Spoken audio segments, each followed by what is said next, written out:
Trucks roll by under the low Arctic sun over a road that only exists in the winter. This is actually an ice highway, and they're traveling on a frozen river. This is how people traveled in the wintertime. For Inuvik Mayor Peter Clarkson, this ice highway is a crucial link. Starting in November, the river freezes up, and then the contractor will measure how deep the ice is. And then as soon as it gets deep enough, they'll clear it with snowcats so that it freezes more. Vehicles can travel north from here about 120 kilometers to Aklavik, all of that journey on top of the frozen river. But as the Arctic warms, the ice highway is changing too, says Lieutenant Colonel Darren Turner, in charge of the Canadian Armed Forces Operation Nanook. They've had more skidoos go through the ice than they've ever seen before because it's just not, the ice isn't as thick as it used to be. The same changing climate that has opened Arctic waters to other nations hungry for its resources.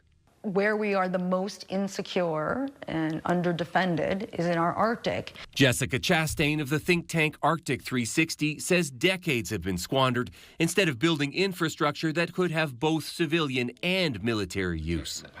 Well, this is where. So we need, of course, we would need military bases, but we also need ports. We need fiber cable that's Canadian. We need landing strips, so we need airports. This is a map of significant oil discoveries, oil and gas discoveries in the Mackenzie Delta area and the Beaufort Sea. Businessman Tom Zubko believes extracting those resources would send a message. You've got people in and out of there on a continuous basis. You're saying to the world, this is ours, and we're using it. Yeah, that's the kind of language other nations would understand. I would think so. As for a successful project, he points to the Inuvik Airport, named for his father, whose runway was lengthened for military jets. That has helped commercial flights as well. Let's face it, west of us is Russia, China.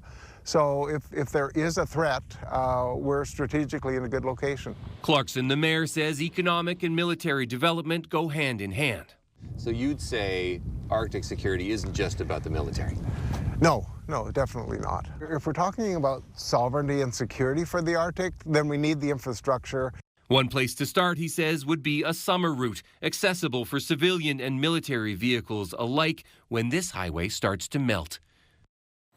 And you can watch Jon's full 6-part series on security in the North online at ctvnews.ca.